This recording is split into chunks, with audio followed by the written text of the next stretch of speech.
नमस्कार साथियों, आप सभी का स्वागत है। मैं पुनीत काशीवाले मिश्रा जी आप सभी का स्वागत अभिनंदन वंदन करता हूं।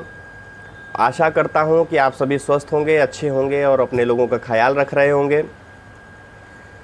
आज मैं आपके सामने वो कहानी रखने जा रहा हूं जो इस समय पूरी दुनिया की कूटनीति, व्यापार और ताकत के समीकरण को बदल रही है।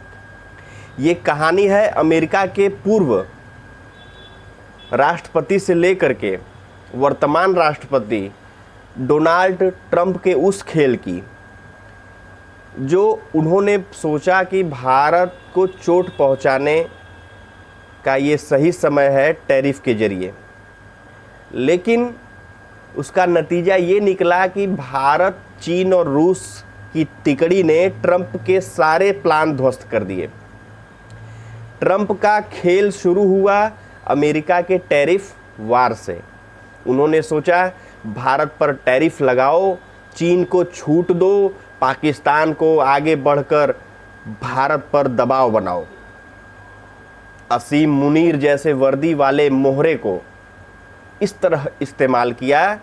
अमेरिका ने पाकिस्तान को कुत्ता बनाकर भारत पर भौंकने के लिए भेजा, लेकिन ये पाकिस्तान की हालत तो देखिए साथियों।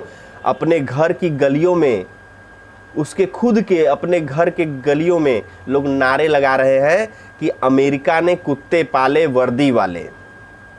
सोचिए, जिसके लिए ट्रंप इतनी मेहनत कर रहे थे उसकी औकात अपने ही घर में यही रह गई। अब आप कहेंगे इससे भारत को क्या फ़र्क पड़ता है?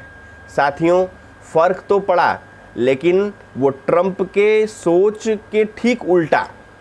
जैसा ट्रंप ने सोचा था वैसा नहीं हुआ, ठीक उसके उल्टा हुआ। चीन, जिसके साथ 2020 के गलवान के बाद रिश्ते बर्फ की तरह जम गए थे, उसने भारत से नज़दीकी बढ़ाना शुरू कर दिया। साल 2021 के बाद पहली बार भारत ने चीन को डीजल भेजा। चीन ने भारत पर यूरिया निर्यात का प्रतिबंध हटा लिया साथियों।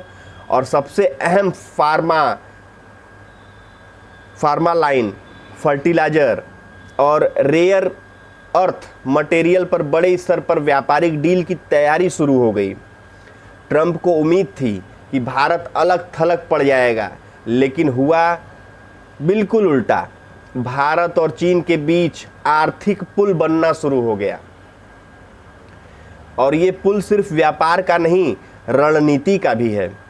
चीन का विदेश मंत्री भारत आने वाला है, और वो भी सिर्फ औपचारिकता निभाने नहीं, बल्कि सीधे राष्ट्रीय सुरक्षा सलाहकार अजीत डोभाल जी से मिलने। एजेंडा क्या है? सीमा विवाद सुलझाना और रिश्ते सुधारना। यानी चीन भी समझ गया है कि भारत से टकराने में कुछ हासिल होने वाला नहीं है, दोस्ती में ज़्यादा फायदा है। अब जरा बड़ी तस्वीर इसकी देखिए कि रूस और भारत का रिश्ता पहले से ही मजबूत है। याद कीजिए, ट्रंप चाहते हैं कि पुतिन युद्ध रोक दें। पुतिन फ़ोन करते हैं मोदी को। ट्रंप चाहते हैं कि जेलेंस्की बात करें। जेलेंस्की फ़ोन करते हैं मोदी जी को। यानी भारत आज सिर्फ एक पार्टिसिपेट नहीं रह गया, बल्कि वैश्विक कूटनीति का किंग मेकर हमारा भारत बना है। और ये संभव हुआ है हमारे श्रद्धेय प्रधान सेवक नरेंद्र मोदी जी के नेतृत्व के कारण संभव हुआ है। और अगर इस तिकड़ी ने अपने आप को और जरा सा मजबूत किया ना, तो ट्रंप के सपनों में ये तीन चेहरे जरूर नजर आएंगे: नरेंद्र मोदी, पुतिन और शी जिनपिंग। साथियों, अब बात करते हैं पाकिस्तान की। इस कहानी का सबसे हास्यास्पद किरदार। चीन ने अरबों डॉलर वहां झोंक दिए, सीपीईसी बनाया, इंफ्रास्ट्रक्चर खड़ा किया, लेकिन अब चीन भी समझ गया कि भिखारी दोस्त नहीं हो सकता। पाकिस्तान जहां कटोरा भर पाएगा वहीं खड़ा हो जाएगा। ये पाकिस्तान की शुरुआत से ही पाकिस्तान की यही मतलब स्वभाव कह लीजिए, कुत्ता टाइप का स्वभाव कह लीजिए। उसकी निष्ठा खरीदने के लिए चाहे अमेरिका हो, सऊदी अरब हो या चीन हो, बस पैसा फेंको, तमाशा देखो, पाकिस्तान तुम्हारा है। ऐसे देश से चीन को भी अब भरोसा उठने लगा है और भारत के साथ रिश्ते सुधारना उसके लिए बेहतर डील है। साथियों, ये बदलाव यूं ही नहीं हो रहा, ये हमारे प्रधान सेवक प्रधानमंत्री श्रद्धेय मोदी जी की कूटनीतिक रणनीति का कमाल था। आज भारत ने दिखा दिया है कि हम न तो किसी के मोहरे हैं, न ही किसी के दबाव में झुकने वाले हैं। हमारे पास आर्थिक ताकत है। 4 ट्रिलियन डॉलर से ऊपर हमारी जीडीपी है। 146 करोड़ की आबादी का बाजार, दुनिया की सबसे तेजी से बढ़ती अर्थव्यवस्था का टैग ये हमारे भारत के ऊपर लग चुका है।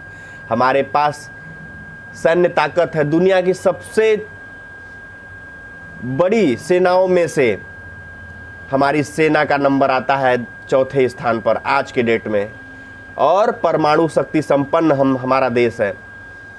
और सबसे अहम बात दोस्तों, वो दिन अब दूर नहीं कि हमारा भारत नंबर 1 बनने वाला है। हमारे पास भरोसा है, हमारे पास भरोसेमंद, विश्वास पात्र, ईमानदार नेतृत्व है। दुनिया को पता है कि भारत अपनी बात पर सदैव खरा उतरता है, चाहे वो व्यापार हो, कूटनीति हो या संकट का समय हो। ट्रंप का डोमिनेशन गेम आज इसलिए फेल हो रहा है क्योंकि भारत ने उसकी चाल को मौके में बदल दिया। हमारे श्रद्धेय प्रधान सेवक नरेंद्र मोदी जी कहते हैं कि हमें आपदा में अवसर की तलाश करनी चाहिए, वही हमारा भारत करता है। साथियों, भारत चीन रिश्तों में बर्फ पिघल रही है। रूस का भरोसा पहले से मजबूत हुआ है और अमेरिका का एक छत्र दबदबा अब बीते समय की बात बनता जा रहा है।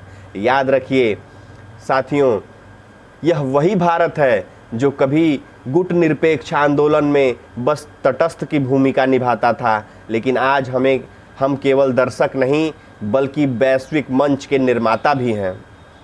आज अगर दुनिया में शांति की बात होती है तो वहाँ भारत का नाम जरूर लिया जाता है। मैं आपसे पूछता हूँ, अपने दर्शकों से पूछना चाहता हूँ कि क्या भारत, चीन और रूस की ये साझेदारी आने वाले समय में वाकई दुनिया का शक्ति संतुलन बदल देगी? क्या अमेरिका को अब अपनी नीतियों में बदलाव लाना पड़ेगा? बदलाव लाने के लिए उसे मजबूर होना पड़ेगा?